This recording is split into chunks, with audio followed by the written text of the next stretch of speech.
Ya, ya, ya, ya, ya. Ketika Amerika menetapkan 32% atau 34%, ini kan kita perlu cari pasar baru.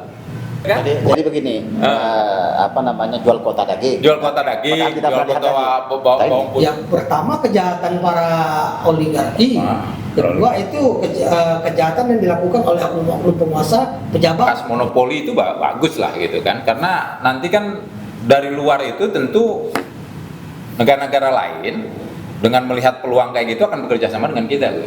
Ini kan teorinya membuka pasar baru Ke perusahaan lain. Nah itu yang jadi persoalan dan itu Jadi- tidak tersentuh oleh hukum. Jadi kejahatan siapa ini, pertek dan kota-kota ini? Ya.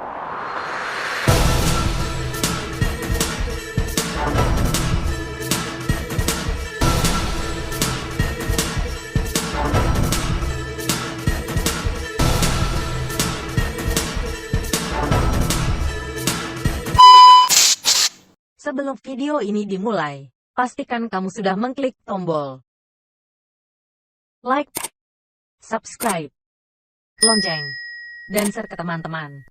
Terima kasih dan selamat menonton. Assalamualaikum warahmatullahi wabarakatuh. Waalaikumsalam. Jumpa lagi dengan saya Suhawi di channel Bandit Kota News. Berpikir cerdas ala bandit. Jangan lupa like, subscribe, dan share. Bila Anda suka, komen-komen. Baru-baru ini Presiden Trump mengumumkan soal tarif pada seluruh dunia. Vietnam adalah negara yang pertama kali mengibarkan bendera putih, tapi tidak dengan Cina. Lain lagi dengan Indonesia, yang presidennya patriotis, nasionalis, dan sangat berpihak kepada rakyat.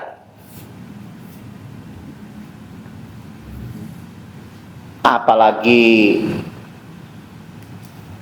negara ini negara yang secara diplomasi bebas aktif, tidak memihak sana, tidak memihak sini. Jadi diplomasi kita adalah memihak kepentingan bangsa Indonesia. Ada banyak ramalan, ada banyak prediksi, ada banyak kekhawatiran. Apakah situasi ini mengindikasikan bahwa kebangkitan ultranasionalis melalui perang dagang, atau menurut teori lama, saat kapitalisme ini sekarat, maka dia akan menjadi imperialisme. Saat imperialisme itu sekarat, maka dia akan menjadi ofensif dan menjadi perang yang sesungguhnya. Dunia lagi situ tidak menentu. Dan bagusnya, baru-baru ini Presiden Prabowo mengumumkan tidak ada lagi pertek-pertek, peraturan teknis. Karena itu menjadi sumber kutipan, pungutan yang membuat produk lebih mahal dan menjadi sarang pungli di pejabat baik di level nasional maupun daerah. Yang kedua, tidak lagi kota-kota, kota impor ini, kota impor itu, ya. Yang itu kemudian melahirkan monopoli dan konglomerasi, yang itu juga menjadi sarang kejahatan. Inilah luar biasanya pemerintahan Presiden Prabowo ini. Orang banyak tidak tahu, dipikir memberantas korupsi itu tangkap yang kecil hanya untuk dipamerkan bahwa dia sudah bekerja, yang besar dilepaskan. Yang dilakukan oleh Presiden Prabowo sekarang ini adalah mencabut dari akar persoalannya, tanpa harus menyakiti, tanpa harus gembar-gembor ke sana kemari. Lalu kenapa momentumnya pada saat sekarang? Hadir bersama saya ada Adiri Stompul, Ya, malam. ada Dedi Jaya. Malam. Ded, Ya. kenapa perang dagang yang dicanangkan, yang digelorakan oleh Presiden Amerika kepada seluruh dunia ini dijawab oleh pemerintah kita, pemerintah Indonesia. Satu, dengan konsolidasi politik ya di semua level. Yang kedua, saya lihat ada beberapa instrumen yang menjadikan ini inefisiensi. Ini dicabut. Ente kan basic ekonomi. Iya kan, modal utama menghadapi ketidakmenentuan ini kan harus ada stabilitas politik internal ini kan. Karena ya kita tahu lah, kan seperti pernah kita bahas, kenapa sih kita dijajah puluhan tahun atau bahkan ratusan tahun? Kan mentalnya banyak yang cundang kan, kira-kira gitu. Ya akhirnya kesini-sini kan baru kita bisa terlihat kan, ada satu bantuan dana asing. Berarti kan punya corong. Iya. Nah, Antek. Nah, kalau antek-antek ini nggak dirapihin dulu, ini berat menghadapi ini gitu.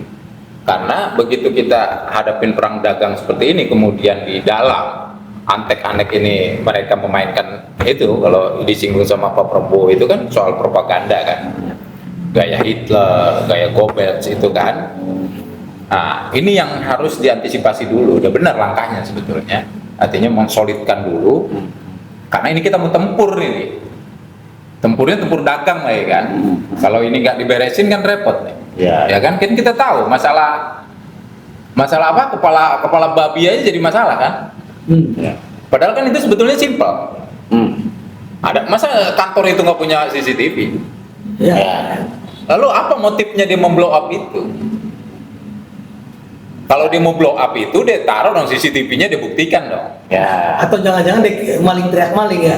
Nah, itu kan asumsi kita kan bisa liar begitu kan? Bisa liar ya? Dia kirim sendiri. Iya kan, tapi karena dia itu kan punya sejarah ya, maksudnya punya sejarah, media yang sangat vokal segala macam, gitu kan.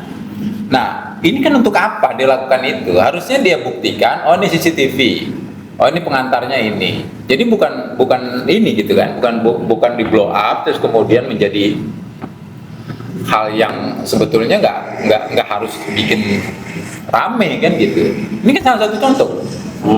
Itu barang yang kayak gitu kalau penyelesaiannya nggak bagus gitu kan, terus tiba-tiba kalau kalau yang di inian wawancaranya Pak Prabowo dengan jurnalis itu kan dianggapnya ini kan ada orang yang mau mengadu domba. Nah kalau salah gitu loh, misalnya kayak relawan lah kayak kita kan, seolah-olah itu tuduhan dari ininya Pak Prabowo misalnya gitu kan, tiba-tiba kita main kacamata kuda, kita serang begitu, kan itu jadi bikin chaos kan. Nah ini hal-hal kecil kayak gitu dalam kondisi yang tidak menentu ini berbahaya kalau tidak diantisipasi dengan bijak gitu kan. Itu salah satunya. Itu pentingnya stabilitas politik itu. Karena menghadapi bukan mudah gitu. Menghadapi gaya Trump yang dia juga nasionalisme kan. Nah, kemudian Cina yang juga nggak mau ditekan kayak begitu. Nah, posisi kita kan yang harus bermain cantik gitu ya.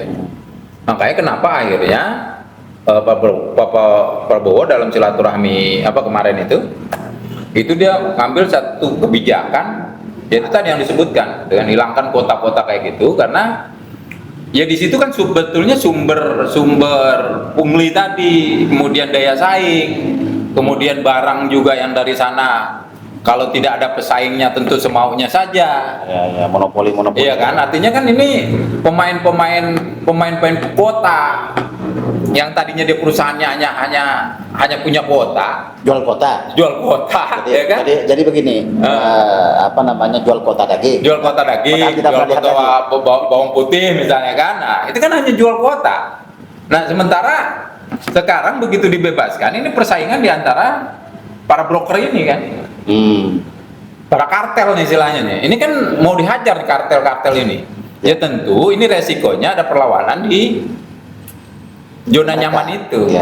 yang menuju yang di dunia gelap ini. Di dunia gelap ini, makanya benar sinyal mereka mengatakan Indonesia gelap, padahal mereka yang sedang ini gelap kalau begini. Ya, berada di dunia gelap. Berada di dunia gelap karena biasanya mereka hanya selembar kertas. Dia punya kedekatan dengan orang tertentu, ya dapat kuota A, ya udah. Dalam waktu kurang dari 1 jam dia udah dapat uang. Jadi mereka nanti yang bisa menggerakkan demo-demo. Bisa jadi. Ini yang harus sebetulnya diantisipasi oleh ini kalau ingin stabilitas ini, karena ini kan masih kan di DPR aja masih ada yang inap, gitu kan. Nah ini yang harus diantisipasi dengan bijak, gitu kan. Karena ini yang mengkhawatirkan juga kalau cara penanganannya tidak wise lah, gitu ya. Dalam kondisi kayak gini banyak dimanfaatkan oleh kepentingan asing.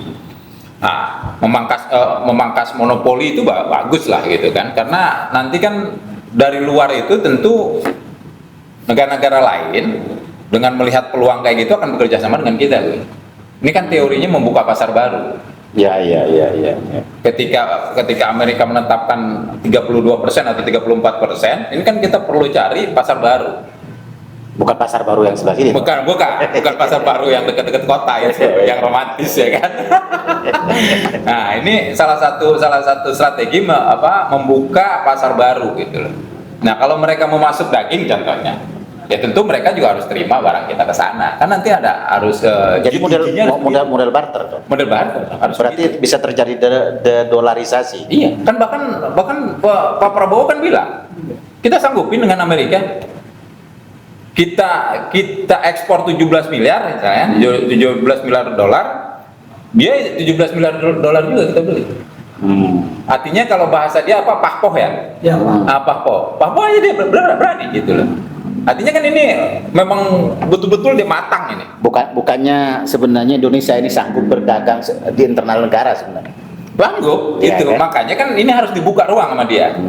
Karena kan kalau yang kemarin karena pakai kuota kayak gitu, ada beberapa negara misalnya contoh penghasil daging kan bisa saja ada yang lebih murah dari yang mainstream nih. Ya taruhlah antara daging kerbau di India dengan Pakistan lebih murah Pakistan. Lebih murah Pakistan, ya Tapi kan? nyatanya kita dari India kan. Dari India kan gitu.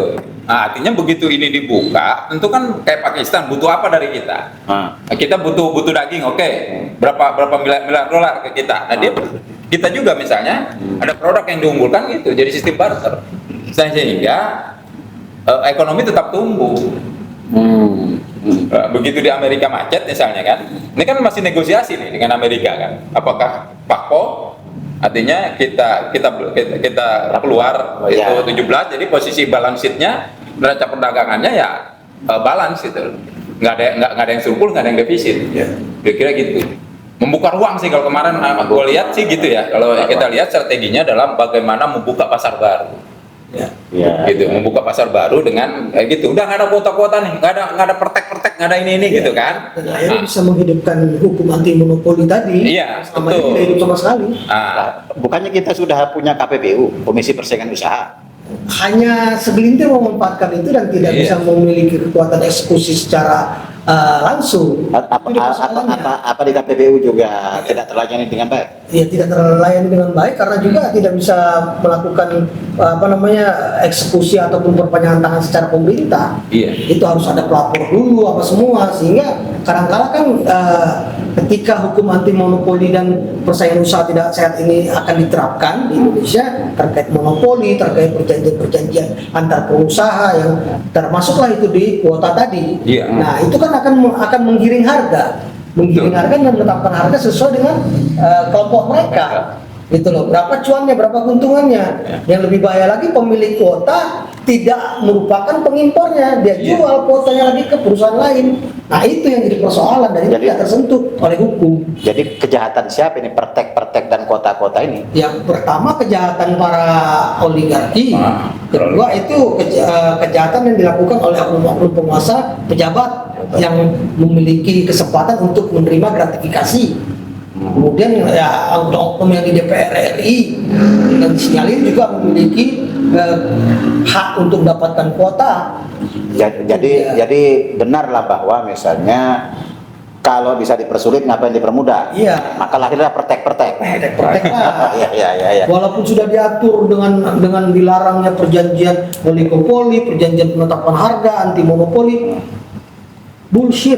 Iya. Sekarang ini kita lihat ketika terjadi kekosongan bawang, harga bawang melonjak tinggi. Sementara bawang putih ataupun bawang merah importnya juga Ya itu aja. itu aja. Padahal barangkali cuma bermain, Ganti nama perusahaan tapi pemainnya sama. cuma kan, sehingga kemudian harus pengiriman segala macam diatur lah sama mereka agar naik ya. Diatur oleh mereka, dikontrol Ya, oleh mereka. cuman seolah yang harus diwaspadai, tidak ada barang. waspadai terhadap kebijakan ini, sekali lagi ini kan yang dihajar ini kan para pemain lama kan. Para Zona nyaman nih. lama, ya, pemain Kartel-kartel lama, ini kan. oligarki, Penjahat-penjahat kerah putih. Nah ini di lingkaran ring satunya Pak Prabowo ini harus dili betul gitu. Kalau tidak, karena mereka bisa atas nama perang dagang, mereka bisa Dagang. kerahkan orang rame-rame. Iya, rame-rame itu. Demo, Jadi, demo segala macam gitu dengan kan. judul macam-macam nanti. Macam-macam. Dan Gitu juga loh. macam-macam, apalagi sekarang ada kesempatan juga untuk memantik dengan adanya terjadinya Ya. perusahaan-perusahaan yang tutup, Iya. perusahaan-perusahaan Yang PHK bangkrut, kayak gitu kan. Ini bisa dipergunakan kesempatan ini untuk membuat chaos negara ini gitu. Ah. Karena kan gini, kita bayangkan saja.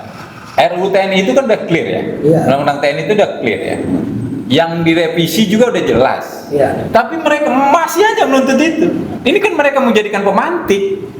Ya, dan ini beberapa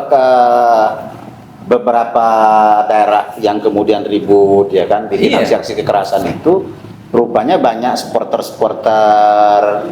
bola, supporter apalah yang kemudian ditumpangi oleh sekelompok orang mengatasnamakan mahasiswa itu. Iya. Iya. Gitu. Nah yang lebih berbahaya lagi kan kalau itu diperbiarkan saja oleh pemerintah Republik Indonesia, ini bahaya. Harus Iya. dicari siapa dalangnya, siapa otaknya. Iya, pertama kan yang harus kita lihat yang tadi. mudah kan gini ya, atas kebijakan anti monopoli itu, kalau kita mau anggap itu anti monopoli ya, karena menghapus kuota dan segala Iya. macam. Ini kan harus didetek pemainnya kan. Betul. Tidak mungkin di ring satu ini tidak tahu. Itu loh, jangan sampai maksudnya kejadian demo yang berjilid Indonesia Gelap itu terulang lagi nih. Karena telat antisipasi. Ya. Ya kan gitu. Ini kan jelas pemainnya gitu. Telat antisipasi, sementara aliran THR masih deras. Masih deras. Masih deras dan itu tidak terhitung jumlahnya, unlimited. Unlimited. Itu dia. Kok kita kebagian? Nah, itu dia. Ya, orang-orang seperti kita ini mana boleh kebagian, karena kalau kebagian kita pergunakan untuk menolak dan menghajar dia balik kan gitu ya. Akhirnya dia begitu. Iya. Pemirsa, perang dagang ini memang menakutkan bagi sebagian orang, sebagian negara, dan tentu saja bagi sebagian masyarakat. Namun ini belum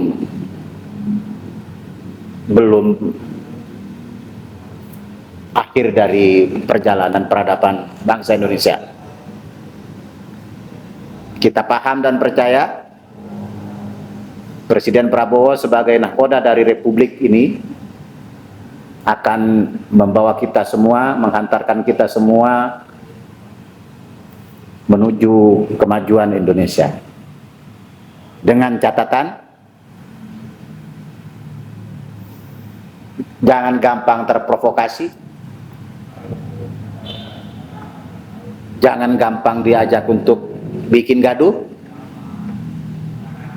apalagi dengan media-media yang jadi corong anti asing dan asing,